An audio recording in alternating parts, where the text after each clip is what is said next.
नमस्कार, स्वागत आहे तुमचं माझ्या ब्लॉगमध्ये। आज मी एक वेगळ्या प्रकारची पालकची भाजी बनवत आहे। त्यासाठी इथे मी कांदा, लसूण, हरभऱ्याची डाळ, उडदाची डाळ, वाळलेली लाल मिरची आणि थोडंसं चिंच घेतलेली आहे। तसे तर पालकची भाजी खूप प्रकारे बनली जाते, म्हणले आज थोडे वेगळ्या प्रकारे बनावं आणि तुमच्याशी ही रेसिपी शेअर करावं। एका कढईमध्ये तेल टाकून फक्त जिरे घातलेले आहे आणि हे उडदाची डाळ, हरभऱ्याची डाळ आणि लसूण टाकून कापलेला कांदा टाकून लालसर होईपर्यंत भाजून घ्यायचा आहे आपल्याला। मी पण ही रेसिपी असंच यूट्यूबवर पाहिली होते, म्हणलं चला बघून करावं, जर टेस्ट झाल्यास तुमच्याशी शेअर करावं। भाजी खूप टेस्ट झाली होती आणि गरम गरम भाकरी सोबत खाण्यासाठी तर अजून इतकं चांगली लागत होती। त्यामध्ये लाल मिरची टाकून घेतलेली आहे मी। कांदा लसूण लालसर झाल्यानंतर मी थोडंसं चिंच टाकून घेतलेलं आहे। त्यामध्ये लाल तिखट टाकून घ्यायचं आहे आपल्याला, जेवढं लागतं तेवढं। तसेच चवीपुरतं मीठ टाकून घ्यायचं आहे।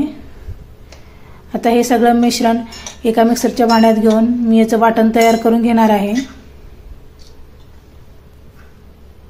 तर पालकची भाजी म्हणलं ना मुलं खात नाहीत, थोडं वेगळ्या प्रकारचे बनवलं ना ते आवडीने खातात। याच पॅनमध्ये थोडंसं तेल टाकून जिरे मोहरी टाकून मी हे कापलेलं पालक त्या तेलामध्ये वाफून घेणार आहे।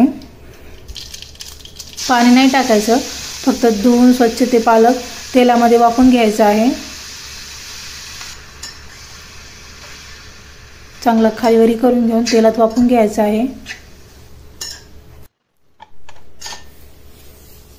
त्यावर थोडं झाकण लावून ठेवलं ना मग ते चांगल्या प्रकारे वाफून जाईल। आता या वाफलेल्या पालकमध्ये आपलं वाटलेलं वाटण टाकून घ्यायचं आहे। वाटण टाकून चांगल्या प्रकारे खालीवरी करून पालक आणि वाटण एकजीव होईल असं शिजून घ्यायचं आहे। परत तुम्ही पण नक्की ट्राय करून बघा, कारण मी ट्राय केले, खाल्ल्यानंतर खूप टेस्ट लागली, म्हणून तुमच्याशी ही रेसिपी शेअर करत आहे। आता इथे पालक चांगल्या प्रकारे शिजलेला आहे, पालक आणि मिश्रण एकजीव झालेलं आहे, म्हणजे आपली भाजी तयार झालेली आहे। एकदाच तुम्ही पण नक्की करून पहा।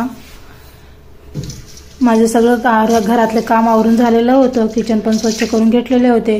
किचन स्वच्छ म्हणजे घर स्वच्छ, आणि किचन जेव्हा स्वच्छ होईल तेव्हा घरातले पूर्ण काम होईल असं असते। किचन स्वच्छ झालं होतं, मग त्यानंतर मला थोडं कामासाठी बाहेर जायचं होतं। त्यासाठी मी हे ज्यूस जार खराब झालं होतं, त्याला रिपेअर करण्यासाठी मी घेऊन चालले होते, कारण यामध्ये मी ताक पण करते। खूप दिवसाचं ताक करायची साय जमा झाली होती, मग काय घेऊन गेले रिपेअरला। पण त्या भाऊने म्हणले की 2-3 तासानंतर या, मग त्यांच्यासोबत ते डब्बा ठेवले। मग त्या स्मार्ट दिसलं, मला भाजीपाला घ्यायचा होता, फ्रेश भाजीपाला होता इथं, आणि फळं पण चांगल्या प्रकारचे फ्रेश होते। मग थोडीफार मी भाजीपाला घेतले, जे पाहिजे होते मला, ते टमाटे वगैरे, हिरवे भाज्या वगैरे, फळं वगैरे घेतले आणि घरी आले। घरी आल्यानंतर थोडंसं म्हटलं पेपर क्राफ्ट करावं, त्यासाठी मी कटिंग करण्यास चालू केले। इथे मी क्यूट असं मिकी माऊस बनवले होते। जर तुम्हाला हे पूर्ण कृती पाहायची असेल तर मी माझ्या यूट्यूब चॅनलवर डिटेल व्हिडिओ अपलोड केलेला आहे, तुम्ही जाऊन पाहू शकता। माझा आजचा ब्लॉग आवडला असल्यास लाईक करा, कमेंट करा, शेअर करा आणि माझ्या चॅनलला सबस्क्राईब करा। Thank you, bye bye.